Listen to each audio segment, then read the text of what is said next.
Nesse tópico 5, nós agora vamos fazer estudo de isômeros que contenham mais do que um carbono assimétrico. Então, isômeros com mais de um carbono quiral, eles vão ter no máximo 2 elevado a n estereoisômeros que poderiam ser obtidos. Ou seja, esse nzinho significa o número de carbonos quirais. Então, se você quer saber o número de máximo de estereoisômeros que pode existir, basta então você identificar quantos carbonos quirais tem na estrutura e fazer essa continha aqui. Então, 2 elevado a n vai te dar o máximo possível de estereoisômeros. Isso não quer dizer que, por exemplo, se esse valor for igual a 3, 2 elevado a 3, você teria no máximo 8 estereoisômeros, que todos os 8 estereoisômeros vão existir. Tá certo?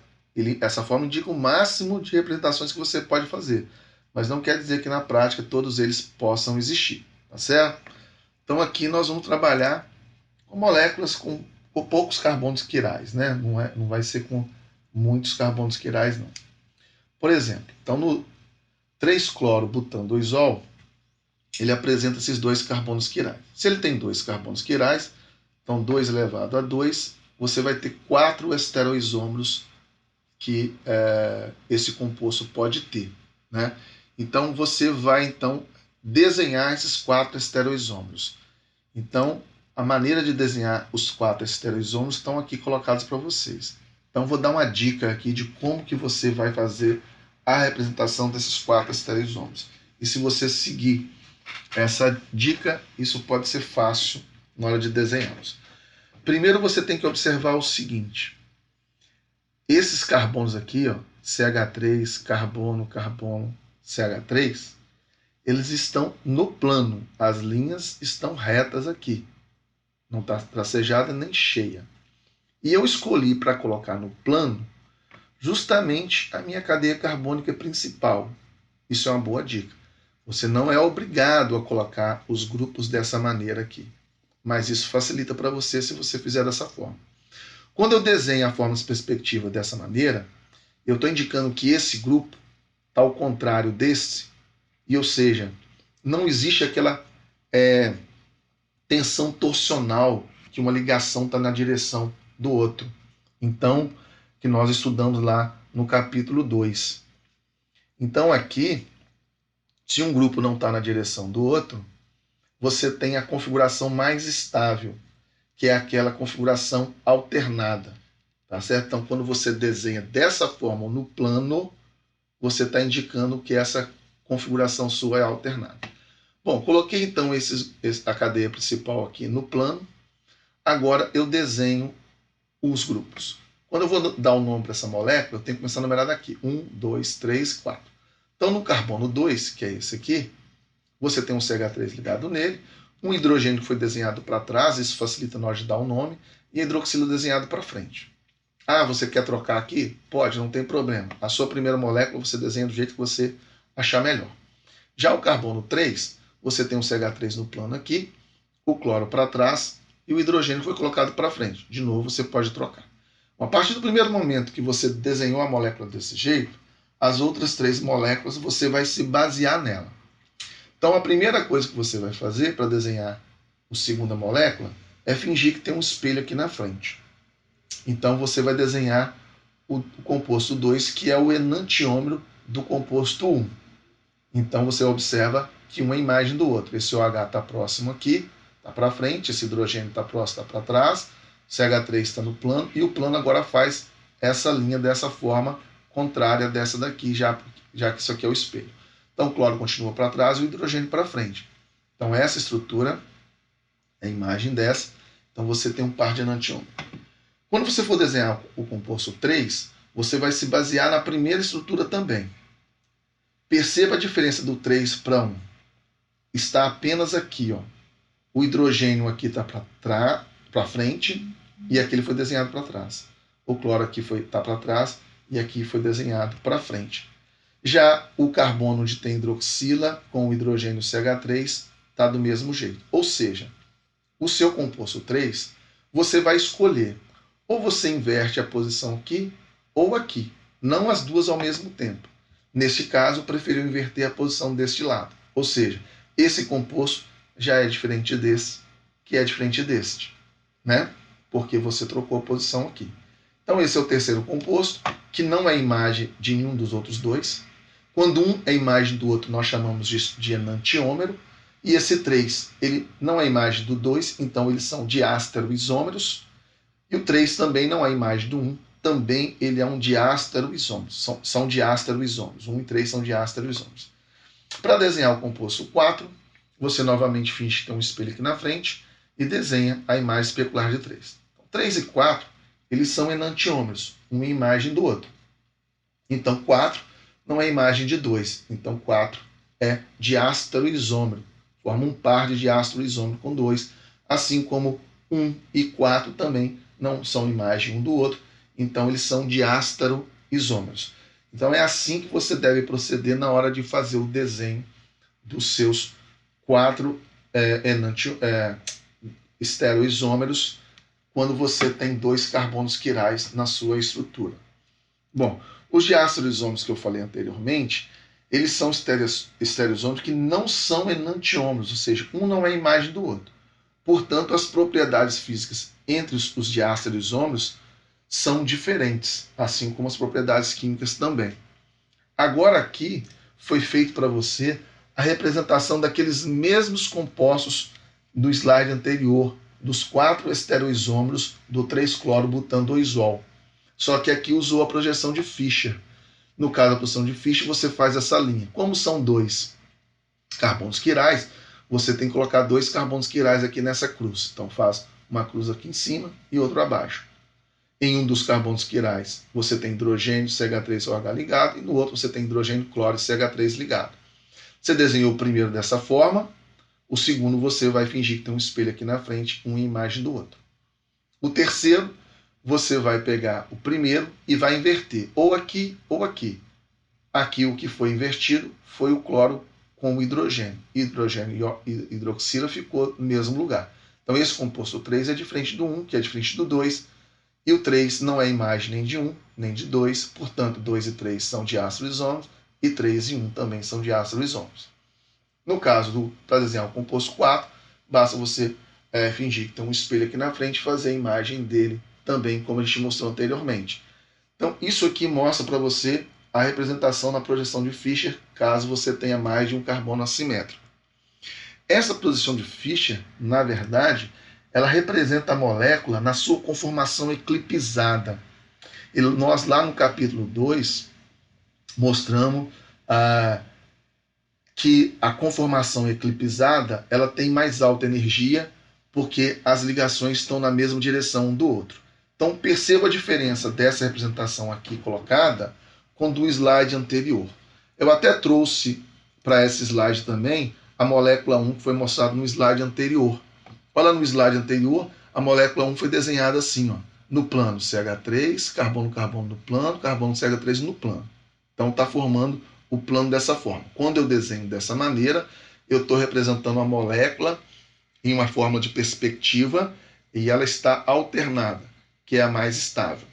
Agora, a diferença para essas duas moléculas são as mesmas. É porque a ligação simples carbono-carbono ela pode girar. Então, a molécula que antes estava com os grupos alternados pode passar a ter grupos eclipsados. E aqui foi desenhado assim, então. Essa ligação carbono-carbono está no plano, carbono-carbono no plano, carbono-carbono no plano. Então, esses aqui estão no plano. Isso indica que essa ligação está na mesma direção dessa. E por isso, essa forma ela está eclipsada. Mas é importante saber desenhar todas as formas, a alternada, a eclipsada e a projeção de Fischer também, que dependendo do exercício você vai ter que entender todas as representações. Então, para essa molécula 1 transformar nessa, perceba o que acontece. O que você faz? Você segura esse grupo. Tá vendo? Esse grupo não mudou. Ele não muda a posição dele. E agora você gira a molécula, passando esse CH3 que está no plano para baixo, passando para cima. Quando você faz isso, esse CH3 vem para cima, o OH que estava para frente tem que ir para trás. E o hidrogênio que estava para trás tem que vir para frente. Então preste atenção como faz para mudar a estrutura de alternada para eclipsada. essa molécula e essa é a mesma molécula, e essa projeção de Fischer ela está representando essa molécula sempre na conformação eclipsada. E às vezes é importante desenhar a molécula na formação eclipsada para você entender algumas estruturas que nós vamos ver mais adiante. Então, depois que você sabe desenhar a molécula 1 na conformação alternada e transformar ela para eclipsada, você agora desenhando a eclipsada, você faz a imagem dela. A imagem dela é um par de enantiômeros, né? O H está próximo, para trás aqui, o cloro está mais distante um do outro e também está para trás. Então, 1 e 2 são enantiômeros. Quando você vai desenhar a molécula 3, o que você faz? Você troca um dos dois lugares aqui. De novo, preferiu trocar o hidrogênio com cloro, trocou o hidrogênio com cloro, o hidrogênio passou para trás e o cloro para frente, em relação à estrutura 1, e a hidroxila e o hidrogênio ficaram do mesmo jeito. Então, 3 e 1 são diásteros isômeros, não são imagem um do outro.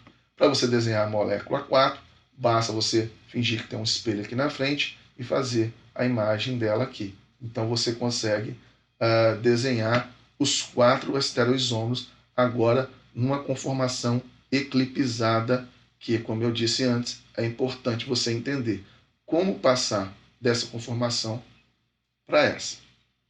Bom, você também tem carbonos assimétricos em substâncias cíclicas. Então, como nós podemos identificar isso? Por exemplo, o 1-bromo-2-metilciclopentano, ele possui 2 carbonos assimétricos. Então, se ele possui 2 carbonos assimétricos, eu posso desenhar 4 estereoisômeros para ele.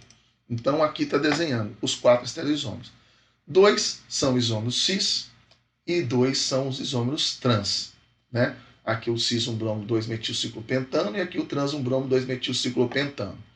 Então, cis, porque grupos iguais estão do mesmo lado, e trans, grupos iguais em lados opostos. Então, aqui eu estou desenhando um par de enantiômeros. Primeiro, por que esse carbono aqui ele é quiral? Porque ele tem 4 grupos diferentes ligados a ele. Esse grupo de cá é diferente do de cima, que é diferente do hidrogênio e bromo. Da mesma forma, eu analiso do lado de cá. Então, esses 2 são carbonos quirais. Bom, desenhei a estrutura desse jeito. Por que eu não poderia desenhar o bromo desse lado e o CH3 desse lado? Bom, é justamente o outro composto, que é enantiômero dele, que nós estamos desenhando aqui. Então, você desenha o primeiro da maneira que você quiser, colocando o bromo de um lado e o CH3 do outro. Ou se você quiser desenhar os 2 hidrogênios para baixo, esse grupo para cima, tanto faz. E para você desenhar o enantiômero dele, você finge ter um espelho aqui na frente. Então, esse aqui é a imagem desse, portanto, são enantiômeros. Para você desenhar o trans, você coloca, então, grupos iguais em lados opostos. E para você desenhar o enantiômero dele, você faz um espelho aqui na frente. Certo? Já esse composto, 1-bromo-3-metilciclobutano, ele não tem carbono assimétrico. Mas você pode desenhar a estrutura do cis e do trans. Certo? Por que ele não tem carbono assimétrico? Porque nesse grupo, os 4 ligantes não são diferentes. Hidrogênio e bromo, tudo bem, são diferentes. Mas esse grupo para cá é um CH2, em cima também é um CH2. Bom, vamos continuar vendo a molécula, a gente tem que ver tudo. Depois desse CH2 vem um CH-CH3. Depois desse CH2 também vem um CH-CH3. Ou seja, esse carbono aqui não é quiral. E se você analisar desse lado, da mesma forma, esse carbono não vai ser quiral. Então aqui você não tem que desenhar enantiômeros, porque não existe carbono quiral. Você só tem que desenhar o cis, grupos iguais do mesmo lado, e o trans, grupos iguais em lados opostos. Lembrando que se o cis e trans, um não é imagem do outro, significa que eles são considerados diástero isômero, tá certo? Bom, vamos dar mais outros 2 exemplos. Bom, o 1-bromo-3-metilciclohexano, ele possui 2 carbonos assimétricos. Então tá aqui mostrando para você que esse hidrogênio e o bromo são diferentes. Aqui, ó, lá de cima você tem um CH2, CH2. Embaixo você tem um CH2 e aqui já é um CH, CH3. Então, lá de baixo já é diferente do de cima. Então, esse carbono é quiral. Se você analisar esse carbono da mesma maneira, você vai perceber que ele também é quiral. Então, se existem 2 carbonos quirais, eu posso desenhar 4 estereoisômeros que estão aqui representados. 2 cis, né, porque um é a imagem do outro. Quando eu coloco um espelho aqui, esse enantiômero é a imagem desse daqui. E 2 que são trans, grupos iguais em lados opostos é trans. Finge que tem um espelho aqui na frente. Então, esse grupo aqui é a imagem desse, Então você tem duas estruturas trans e dois compostos cis. Então você tem os quatro enantiômeros, os quatro estereoisômeros aqui representados, né? Um par de enantiômeros aqui, outro par de enantiômero aqui. E cis e trans são sempre diastereoisômeros. Já o composto 1-bromo-4-metil-ciclohexano, ele não possui carbonos assimétricos. Então esse carbono aqui, ele não é quiral. Hidrogênio e bromo, tudo bem, são diferentes. Mas aqui em cima vai ser igual aqui embaixo, porque aqui CH2, CH2, CH2, CH2. Depois desse CH2 vem um CH, CH3. Depois desse CH2 também vem um CH, CH3. Então, esses grupos são iguais. Então, se você não tem carbonos quirais, e você pode analisar do mesmo lado, você não tem que desenhar enantiômero aqui, porque não tem carbonos quirais. Então, a única coisa que você pode desenhar é os cis, grupos iguais do mesmo lado, e o trans, grupos iguais em lados opostos. Tudo bem? Então, terminamos essa aula aqui e até a próxima aula.